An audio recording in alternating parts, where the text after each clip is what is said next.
Up there in the clouds is Mount Kinabalu. At over 4,000 metres or 13,000 feet, it's the highest peak around here.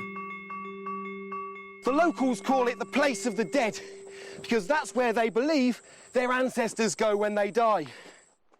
I'm clambering up this mountain to find a plant that's a death trap for any passing creatures that fall for its charms. Now that's what I'm looking for. A bit of botany, Borneo style. Oh, I hope the climb was worth it. There's several of them. Now this is a giant pitcher plant. Can you see it? It's beautiful. It's really big, a wonderful red colour. And if you peer inside, it's got liquid to about this level. Now this plant's beautiful, but it's also got a sinister side, because this is a death trap for insects and even small mammals. Although it looks green and lush up here, the soil is very poor and devoid of life-sustaining nutrients. For many plants, that would be a big problem, but not for the pitcher. It's evolved a cunning liquid solution. What looks innocent enough, like a pool of water within the plant, is actually full of digestive enzymes and acids.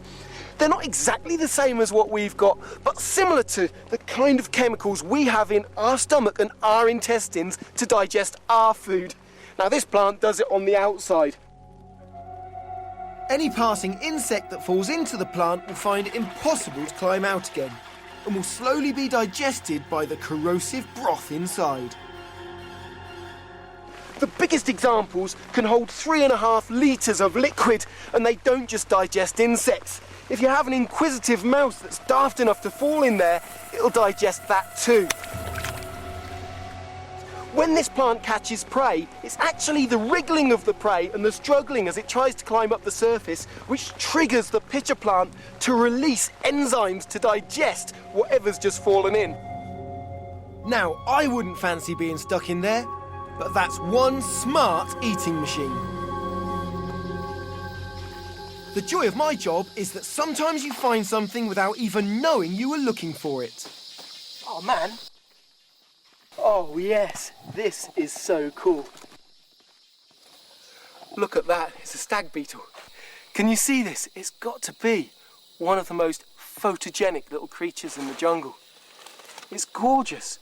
And if you look underneath, look at those colours. Beautiful, subtle sort of purple and crimson. And on its head as well. And you can see these guys are called stag beetles, and I know it's a guy because of them, because of these antler-like appendages.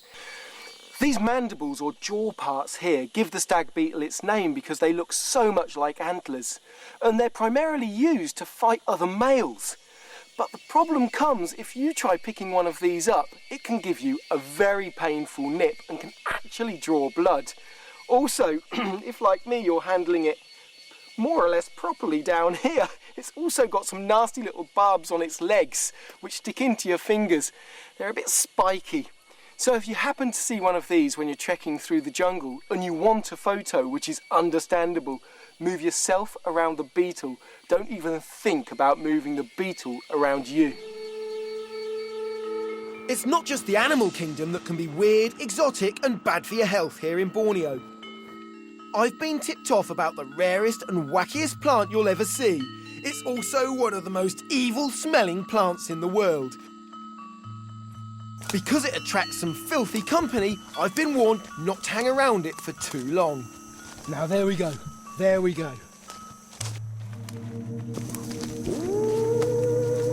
Oh my word. Now this is the Rafflesia. And strange as it looks, it's actually the largest flower in the world.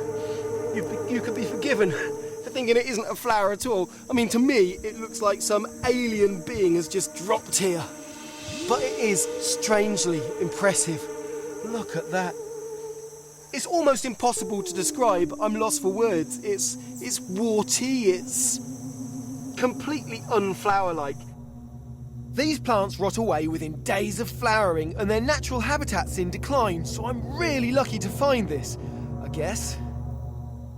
This thing is incredibly weird looking. but it's also pretty nasty smelling. It's difficult to describe the smell, but it's like sort of maggoty, rotten flesh. The reason why it smells so bad is pretty much the same reason any other flower smells good.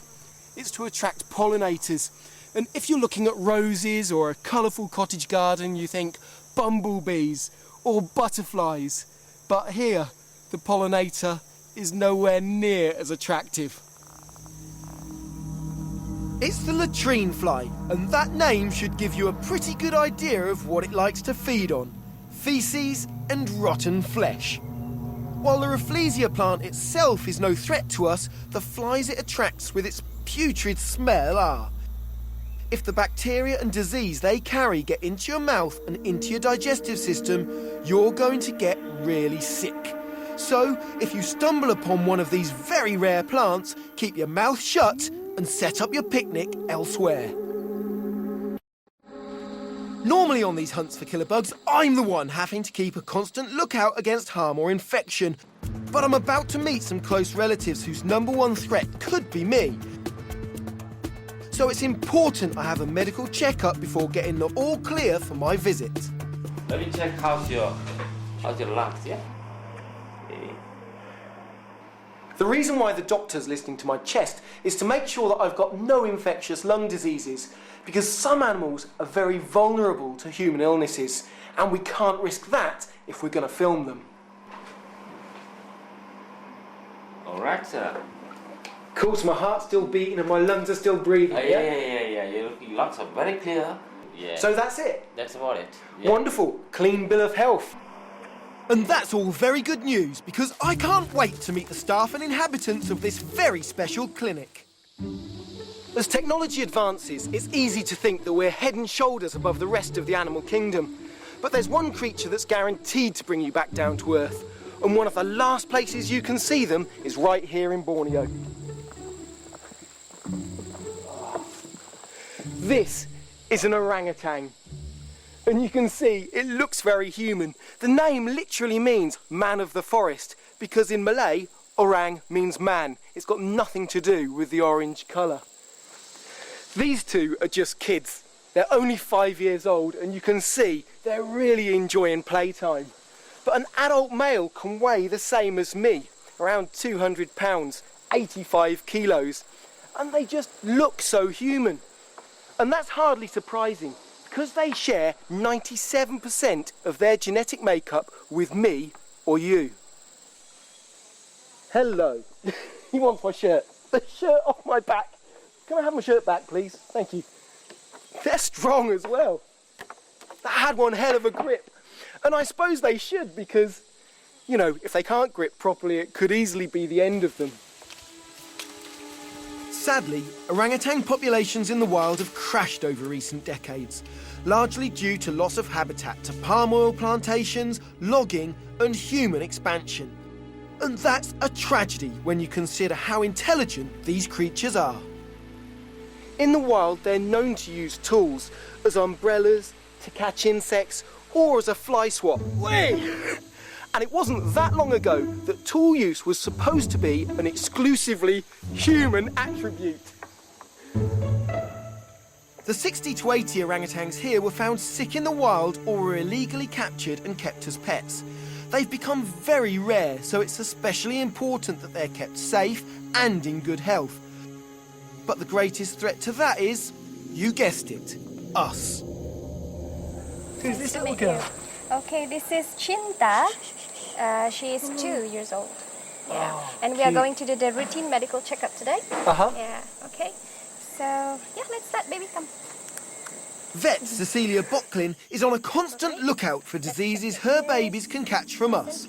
Cholera, typhoid, hepatitis, malaria and tuberculosis.